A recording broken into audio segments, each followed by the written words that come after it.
लोग बात करते हैं आज इस संधि के महत्वपूर्ण अंग की। अभी तक हम लोगों ने स्वर पढ़ा, व्यंजन पढ़ा, आज हम लोग इस वीडियो में विसर्ग संधि की बात करते हैं। विसर्ग संधि आप लोग जानते हैं, विसर्ग का तात्पर्य होता है संधि के प्रथम पद, उत्तर पद के पहला जो पद आता है प्रथम पद, उसके अंत में विसर्ग लग जाता है। यही संधि विच्छेद का, विसर्ग संधि का महत्वपूर्ण बिंदु होता है दोस्तों। और बड़ी आसानी से विसर्ग संधि आपको समझ में आएगी। केवल 2-3 शब्द आपको ध्यान देने होंगे। अगर आपने उन 2-3 शब्दों को हमारे साथ अध्ययन करने में किसी प्रकार की किसी समस्या से आपको दिक्कत हो तो आप हमारे कमेंट बॉक्स में जरूर लिखकर बताएं दोस्तों। फिर भी कोई समस्या हम आपको आने दे नहीं दे। हाँ जी, ये ध्यान रखिएगा, मगर पूरा वीडियो वॉच करिएगा जिससे आपको यह संधि कभी भी विस्मृति न हो। शब्द देखते हैं और पहचानने का तरीका देखते हैं। विसर्ग संधि को कैसे पहचाना जाता है, क्या मूल कारण है जिस शब्द के माध्यम से, जिस वर्ण के माध्यम से हम इसको पहचानते हैं। एक मूल शब्द है, सामान्यतः कॉम्पिटिटिव एग्जाम में चाहे यूपीएससी हो, चाहे यूपीएससी हो, चाहे सुपर टेट हो, चाहे टीटी हो, चाहे सीटेट हो, इन एग्जाम, पुलिस, लेखपाल, जहां भी आएगा, जहां भी हिंदी आती है, सामान्यतः इस संधि की जो महत्वपूर्ण अंग है विसर्ग संधि की, वो आता है ओ से पैदा होने वाला विसर्ग। जी हाँ, बहुत महत्वपूर्ण है, ध्यान रखिएगा। सामान्यतः आपके सामने जो एग्जाम्पल दिए हुए हैं वो भी ओ से ही रिलेटेड हम लोगों ने दिए हैं पहले। इसके बाद भी हम लोग कुछ एग्जाम्पल देखेंगे जो आपको ये ना लगे कि हम लोगों ने बड़ा सरल पढ़ लिया, तो उन कठिन को भी आप बड़े हलवा के रूप में पढ़ेंगे। चलिए दोस्तों, हम देखते हैं। आपको याद एक चीज याद रखना है, ओ, जहां पर भी ओ वर्ण आ जाए वहां पर से आपको संधि का विच्छेद करना है। ध्यान रखिएगा, ओ स्वर जो है वो स्वर संधि में भी आता है। जैसे जलोर में होता था, जलोर में वहां पर भी ओ आता है, मगर हाँ, संधि विच्छेद करने में हमको निश्चित तौर पर समझ में आ जाएगा कि यहां पर स्वर संधि है कि यहां पर विसर्ग संधि है। तो दोस्तों, सामान्यतः आपको जब ओ आएगा तो विसर्ग संधि होगी। चलिए, हमने पकड़ लिया यहां पर ओ है, तो जब दोस्तों यहां पर ओ है तो हमको यहीं से तोड़ना है। तो आपको कुछ नहीं करना है, यहां पर नीचे आपको प्लस कर देना है, यहां ऐसे और यहां ऐसे बना देना है। तो आपको प्रथमो अध्याय लिखा हुआ है दोस्तों। क्या लिखा हुआ है? प्रथमो अध्याय। ध्यान रखिएगा, आप लोगों ने रामायण में देखा होगा, अध्याय इसी प्रकार से लिखा होता है क्योंकि यह छोटे आ का इंडिकेटर होता है। जी हाँ दोस्तों, ये छोटा आ होता है। तो लिखते हैं, हमको ओ हटा देना है, क्या कर देना है? प्रथमा धन अध्याय। जी हाँ दोस्तों, क्या कर देना है? छोटा हमारा ऐसे लिखा जाता है अध्याय। समझ में आ गया होगा, कोई प्रॉब्लम नहीं। ओ के स्थान पर विसर्ग लगा देना है, यही क्या होती है? विसर्ग संधि होती है। जी हाँ दोस्तों, ओ के स्थान पर विसर्ग का प्रयोग करेंगे, विसर्ग संधि हो जाएगी। चलिए दोस्तों, दूसरे शब्द को देख लेते हैं, मनोनयन। आपका भी मनोनयन होगा, हमारा भी मनोनयन होगा, सबका मनोनयन होता है, चयन मनोनयन सबका होता है।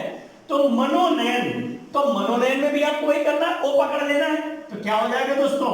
मनःधन नयन। वेरी गुड, समझ में आ रहा है, बहुत अच्छी बात है। इसी प्रकार से मनोरथ दोस्तों पकड़ लेना है आपको। मनोरथ में भी ऐसे पकड़ लेना, क्या करना है आपको दोस्तों? बहुत अच्छे, मनाधन रथ।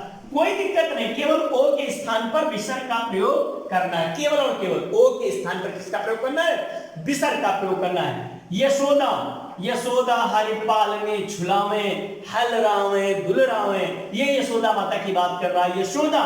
तो यशोदा में भी वही करना है आपको, यशः धन दा।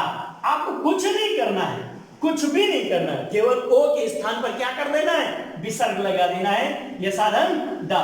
अब ध्यान देने वाली बात है, ये थोड़ा सा शब्द डिफरेंट है दोस्तों। जी हाँ, पुनर्जन्म। रा के स्थान पर भी किसका प्रयोग किया जाता है? रा के स्थान पर भी विसर्ग का प्रयोग किया जाता है। तो पुनर्जन्म क्या हो जाएगा? पुनः धन जन्म। ठीक है ना दोस्तों? तो निश्चित तौर पर आपको समझ में आ गया होगा, ओ के स्थान पर विसर्ग का प्रयोग किया जाता है और रा के स्थान पर, कुछ रा के स्थान पर आपको मिलेंगे जहां पर रा के स्थान पर भी इसका प्रयोग किया जाता है दोस्तों। बड़े ही आसानी से आपको ये वीडियो समझ में आ रहा है। दोस्तों एक और शब्द बहुत महत्वपूर्ण होता है जिसके माध्यम से हम लोग विसर्ग संधि को बड़ी आसानी से पा रखते हैं। चलिए दोस्तों उस शब्द को हम लोग देख लेते हैं। हो सकता है आप अभी उसके विषय में परिचित ना हो सकता है बहुत अच्छे से परिचित हो सकता है हमेशा 24 घंटा वही शब्द आपके जहन में घूमता रहता हो। जी हाँ दोस्तों, वो शब्द है हमारी और आपकी सभी लोगों की अपनी अपनी सास। दोस्तों वेरी इंपॉर्टेंट, सास ससुर को याद रखना, हमेशा कभी भी सास ससुर को बोलना नहीं है। क्यों? क्योंकि सास और ससुर के माध्यम से ही हमारा रिश्ता बहुत मजबूत बना रहता है। चाहे लड़का हो, चाहे लड़की हो, चाहे पुरुष हो, चाहे महिला हो, सास को जरूर याद रखना। अगर आप सास याद रखेंगे और सासों को याद रखेंगे, सासों सा सा सा ओ, सासों को याद रखेंगे तो निश्चित तौर पर आपको सारी की सारी विसर्ग संधि याद हो जाएगी। विसर्ग संधि को आपको याद करने की आवश्यकता नहीं पड़ेगी। दोस्तों चलिए हम लोग पहले सास के विषय में जान लेते हैं, थोड़ा यहाँ पर एक्सप्लेन कर लेते हैं। सासों के विषय में जान लेते हैं, एक ही सास बनाना, ज्यादा सासें ना बनाना। हाँ, सासों के विषय में जान लेते हैं हम लोग दोस्तों। तो क्या है सासों के विषय में जान लेते हैं मित्रों। सास वेरी इंपॉर्टेंट, बहुत अच्छी तरीके से बड़ी आसानी से आपको ये सासों के विषय में परिचय करवा देंगे, कोई दिक्कत नहीं होने वाली है। आप हमारे साथ केवल सास के विषय में जानिए। देखिए सा, ये सा हो सा, ये सा हो सा, ये सा हो ओ, ये ओ हो। इनके स्थान पर हमेशा हमेशा क्या लग जाएगा? विसर्ग का प्रयोग होगा। आप कभी भी याद रखिएगा इसमें क्या स्थान पर, इनके स्थान पर किसका प्रयोग होता है? विसर्ग का प्रयोग होता है। आपको ओ के स्थान पर केवल स्वर संधि में कहीं कहीं पर, हम अभी उसको भी एक्सप्लेन कर देंगे, आप उसका विभाजन करना सिखा देंगे अभी, मगर आप सासों को याद रखें। सा के स्थान पर विसर्ग, सा के स्थान पर विसर्ग, सा के स्थान पर विसर्ग और ओ के स्थान पर सामान्यतः विसर्ग का ही प्रयोग किया जाता है। और रा के स्थान पर भी दोस्तों किसका प्रयोग किया जाता है? विसर्ग का प्रयोग किया जाता है। तो आपको याद क्या रखना है? सासों। सासों को आप अपने याद रखें, बस आपको पूरी की पूरी विसर्ग संधि याद हो जाएगी दोस्तों। सा सा सा, पहली सा, दूसरी सा और तीसरी सा, ये आपको याद रखना है। इनके स्थान पर किसका प्रयोग होता है? इनके स्थान पर विसर्ग का प्रयोग होगा। ये आपको बात जहन में बिठा लेनी है। चलिए दोस्तों हम लोग ढूंढते हैं कहां पर हमारी सास है, सास ससुर को पता लगाते हैं। सा, यहां पर सास है। नमस्ते, नमस्ते ट्रम, नमस्ते ट्रम, नमःधन ते, आपको पता चल गया होगा नमाधन ते। केवल आप सा के स्थान पर विसर्ग का प्रयोग कर देंगे, बाकी जैसा है वैसा ही बना रहने देंगे। कोई छेड़खानी करने की जरूरत नहीं, कोई ज्यादा दिमाग लगाने की जरूरत नहीं। सबसे सरल संधि है विसर्ग संधि। चलिए दोस्तों दुष्चरित्र, तो दुष्चरित्र में भी आपको वही करना है।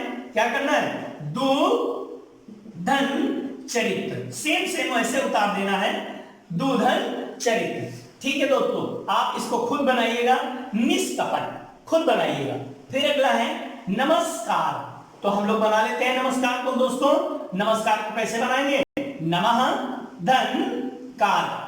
ठीक है दोस्तों, आ रहा है समझ में? किसी प्रकार की कोई प्रॉब्लम नहीं होनी है, आपको केवल सासों को याद रखना है। दुर्जन, दुर्जन को भी याद रखना है। दु धन जन, कोई प्रॉब्लम नहीं।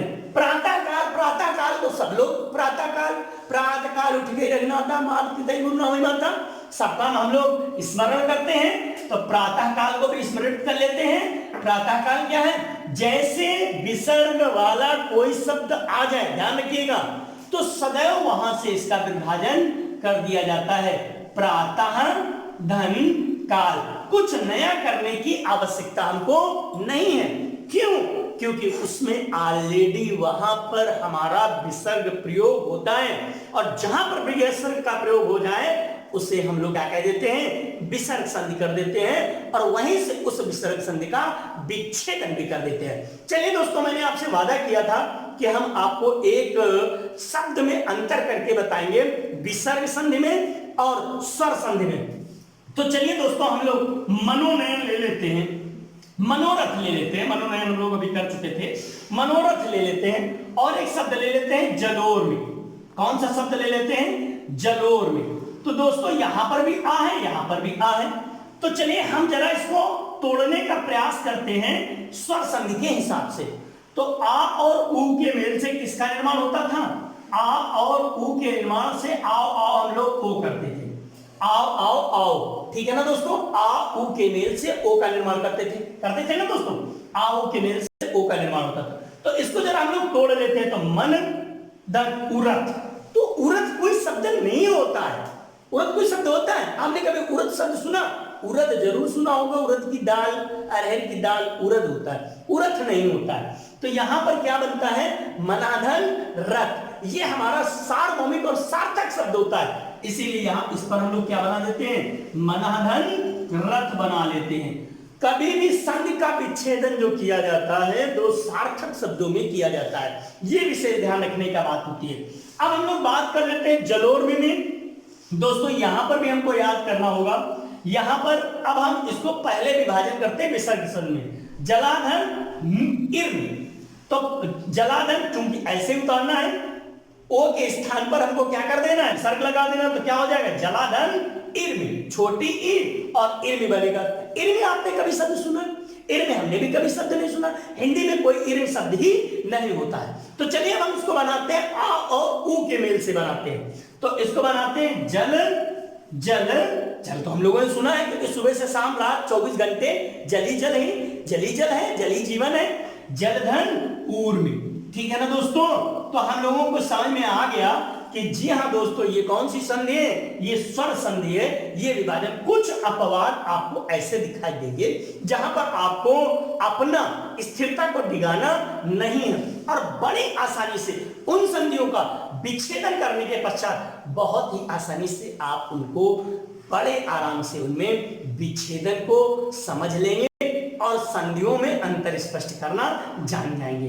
कहां पर स्वर संधि है, कहां पर विसर्ग संधि। हाँ, मगर सामान्यतः ओ के स्थान पर किसका प्रयोग होता है? विसर्ग का ही प्रयोग होता है, ये बात ध्यान रखें। निश्चित तौर पर दोस्तों ये वीडियो आपको बहुत पसंद आया होगा, क्योंकि आपको अपनी सास पसंद है, हमको भी हमारी सास पसंद है। हाँ, सभी को अपनी सासों को पसंद आना चाहिए। सासों सभी सास, बुआ सास, जो भी सास हैं, सासों को पसंद करना चाहिए, क्योंकि ये हमारे रिश्ते के लिए बहुत महत्वपूर्ण